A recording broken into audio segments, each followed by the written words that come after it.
हुआ संजय सिंह को सस्पेंड कर दिया गया, पूरी रातों बैठे रहे वहाँ पे प्रोटेस्ट पे, आप लोग भी कल रात तक थे। आगे क्या कुछ रणनीति रहेगी इस मुद्दे को लेकर आम आदमी पार्टी? भारत की संसदीय इतिहास में ये देखा गया है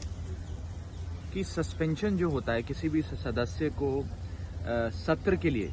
निलंबित कर देना, सस्पेंड कर देना,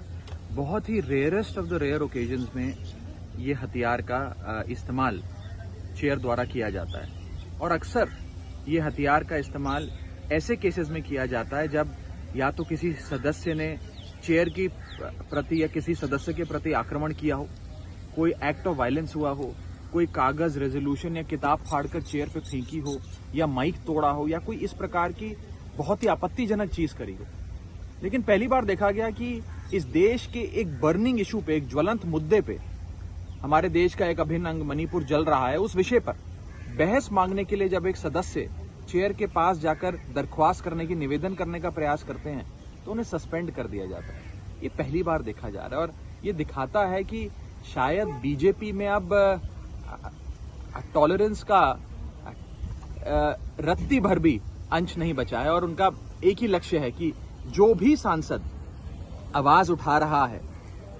बीजेपी के खिलाफ या बीजेपी के जो नाकामी है उसको उजागर कर रहा है, निकम्मेपन को उजागर कर रहा है, उसकी डबल इंजन की सरकार को एक्सपोज कर रहा है, उसे निलंबित कर दो। आज एक बेहद बड़ा राष्ट्रीय सुरक्षा का मुद्दा बन गया है मणिपुर। जो मणिपुर से हैवानियत भरी, बर्बरता भरी वीडियोस और फोटोग्राफ सामने आ रही हैं, इससे मुझे लगता है पूरे देश का दिल दहल गया है। आपने देखा कि कैसे एक कारगिल युद्ध के समय हमारे देश का एक जवान, एक सूबेदार जिसने देश के लिए लड़ाई लड़ी, देश की प्रभुता अखंडता की रक्षा करी, आज उसकी धर्म पत्नी को निर्वस्त्र करके जिस प्रकार से परेड कराया गया और छेड़छाड़ करी गई, उनके साथ कुकर्म किया गया, वो बेचारा सूबेदार कह रहा है कि मैंने देश की रक्षा तो करी लेकिन मैं अपने परिवार की, अपनी पत्नी की रक्षा नहीं कर पाया। इससे अभद्र दृश्य इस देश के लिए क्या हो सकता है? ये महिला सुरक्षा का मुद्दा है, राष्ट्र सुरक्षा का मुद्दा, और इसलिए हम कहना चाहते हैं, विपक्ष की मांग क्या है, हम सब साथियों की मांग क्या है कि मन की बात बहुत हो गई, अब मणिपुर की बात। देश के संसद के मॉनसून सत्र में जो कि अभी सेशन चल रहा है, उस सेशन में अगर मणिपुर की चर्चा नहीं होगी तो कहां होगी? लेकिन गृह मंत्री कह रहे हैं कि हम तैयार हैं, उन्होंने कल बयान भी दिया कि हम दोनों सदनों में चर्चा के लिए तैयार है, विपक्ष ही बाधा उत्पन्न कर रहा है। विपक्ष तो लगातार नोटिस दर्ज कराकर अपनी बात रख रहा है कि रूल 267 के अंतर्गत बहस कराइए, सरकार बहस शुरू करे, अपना पक्ष रखे, फिर विपक्ष अपना पक्ष रखे, तमाम सदस्य बोलें और इस विचार विमर्श, इस बहस से जरूर कोई समाधान निकलेगा। आज दुख की बात है कि दुनिया के कई बड़े देशों की जो संसद है, यूएस की संसद कह लीजिए और अन्य देशों की संसद कह लीजिए, वो संसद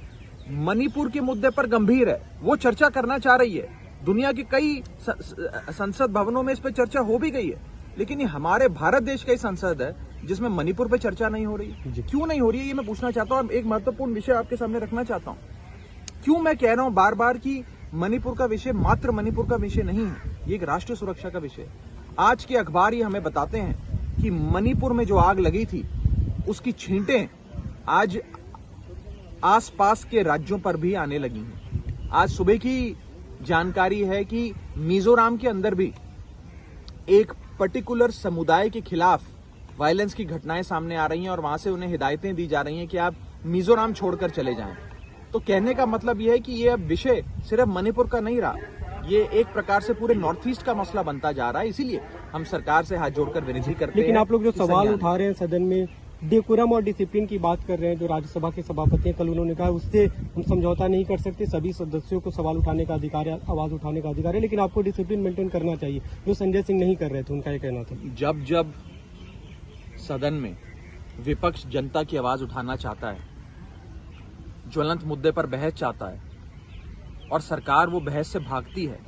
तो इसी प्रकार के लोकतांत्रिक हथियार लोकतंत्र को मजबूत करते हैं। ये मैंने नहीं कहा, ये अरुण जेटली साहब, उस समय के राज्यसभा के लीडर ऑफ ऑपोजिशन, और सुषमा स्वराज जी, उस समय की लोकसभा की विपक्ष की नेता, उन्होंने ये बात कही थी कि इस प्रकार से विरोध दर्ज करा के सदन को ना चलने देना भी संसद को और देश के लोकतंत्र को मजबूत करता है और संसद को चलाने की जिम्मेदारी सरकार की होती है। देखिए इंडिया प्राइम न्यूज।